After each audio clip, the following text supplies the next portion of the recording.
Come on, golden lighting. This is my second video I filmed today. Clap for me. We're halfway through this series, and I'm so happy because I'm so busy and October is trying to kill me. Life is so crazy and hectic. But I'm on track for YouTube. Okay, let's just do it. This task is basically the same as the read and then speak.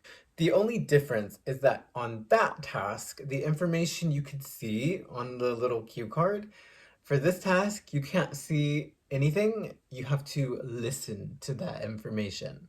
Ooh, the voice. That little cue card, it's audio now. Okay, what else? In this task, there are the same types of levels, same types of general topics, but you can only listen to the topics now. You can't see them.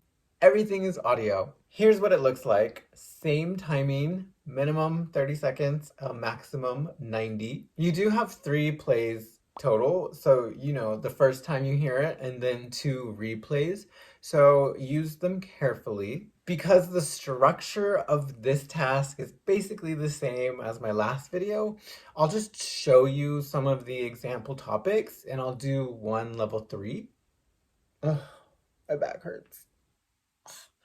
FYI, in the guide, they give you some sample audios, but you do have to make a Duolingo account to listen to them. So like in the guide, it'll say, audio sample, level 1. You click on it, it opens your internet browser, and then it, says you have to log in. So you have to make an account, or you could just listen to me because I already made one, so you're welcome. I'm just gonna show you one audio sample from each level, so I don't give away all the secrets. Let's start with level 1. Would you rather live in a big city or a small village? Girl, this is the oldest question in the book. It's literally in this TOEFL book from like 2007. You guys know what I was doing in 2007? She was serving even 15 years ago. But yeah, this is just one of those common questions. It was an independent speaking question for TOEFL. Let's go to level 2. Describe a place you like to go. Where is it? How do you get there? What do you see there? There's a really fun cultural festival in California. It's called Folsom, and there I see a lot of Okay, let's compare the level 1 question we saw with this level 2. For the level 1 question, it's basically what's the word? Binary? It's just like a 2-part question. For level 2, there are more parts. There's more pieces of information that you need to address. Okay, that makes sense. Now let's look at level 3 and then compare. Talk about environmental pollution in the place where you live. What causes it and what are the effects? How can it be controlled? Okay, so they're like, boom, let's whip out that C1 vocab. If we compare, we can see that, yes, there's a lot of parts to this question, but now another possibility is trouble with vocabulary. So if your DET test is adapting and you're getting difficult questions, just be prepared. For this particular task, you might get a question with difficult vocabulary. Oh, which brings me to a really common question that testing students ask. Teacher, what if I don't understand the question? What do I do? That's a great question. Use what you know. For example, for this particular question, maybe I see the word environment.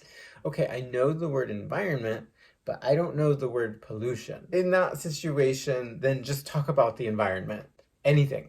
Oh, I live in Virginia. Our environment is beautiful. We have spectacular mountains, and we are surrounded by big forests and trees. You can also see a lot of bodies of water, like lakes and rivers, blah, blah, blah, blah, blah, blah, blah, blah, blah.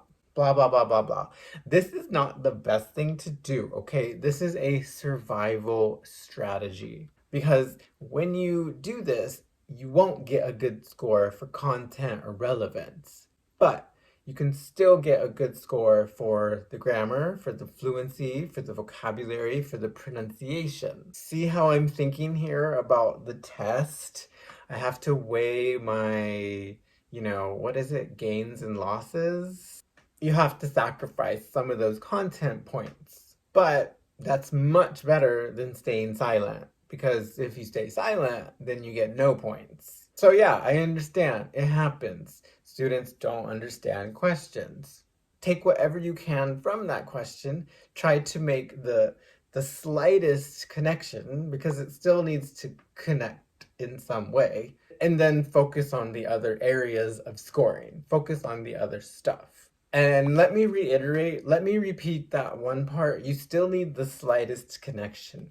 I didn't understand what pollution meant, but I'm still talking about the environment. So there's that connection there, okay?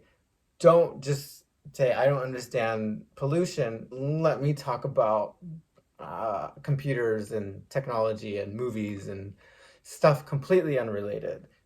Don't do that, because then you might not get points if it's completely unrelated also, okay? There has to be a little bit of connection there. But yeah, let me play the game. Let me get as many points as possible as I take this test. Okay, so in my last video, I didn't do an example for level 3. So in this video, I will only do my level 3 example. Specifically, this pollution question.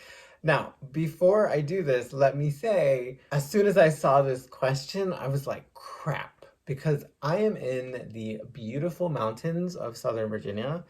There is no air pollution here. I've lived in DC, I've lived in Honolulu, I've lived in Bangkok, or been in Bangkok, Thailand, whatever. I know what pollution looks like. This is not it. No ma'am. The air here is beautiful, so I'm gonna have to lie.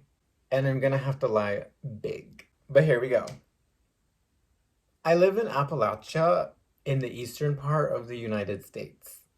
The only pollution we deal with here is sound pollution. This is caused by aircraft such as jets and other low-flying planes in these mountains. They are military aircraft, and they're usually doing some type of training or simulation. The effects hurt not only people's ears, but they also affect the livestock in the area. The noise frightens the horses and cows, which affects their health negatively. Since these jets are controlled by the military, I believe the military is the only entity that can control them. That would make sense, because they control when the jets fly and make their schedules. Okay, we have jets fly here occasionally, but like not that much. I don't think anything I just said is true, but it's the only thing that came to my mind. When I saw pollution here, I was like, noise pollution? Sure, let's go with it. I don't have time to really think about this truthfully in my situation. Obviously, if you're a student who's living in, I don't know, Beijing or Tokyo or Sao Paulo or some other huge city, then I'm sure it's an easier question to answer, okay? Okay, we had the read and then write. We had the read and then speak, and now we have the listen and then speak. I do think out of these 3 similar tasks, I think this one is the hardest. Mostly just because you can't see the question. So you've got to be really careful with those replays, but also, again, practice before the test, kind of organizing information in your head quickly. Also, all of those rules that we came up with, all the tips and suggestions from video 8 and video 7, those apply here too. Shoot for more than 50 words. Be prepared to use this outline that we discussed last time for more complex questions. Practice what 50 words feels like in speaking, so you can get comfortable with that. Time yourself, see how long it takes you personally to say 50 words, and be familiar with the guide. Specifically how they score you, what kind of grammar, what kind of vocabulary they're looking for. And I don't have much more to say on this. So practice, and I'll see you later. Bye!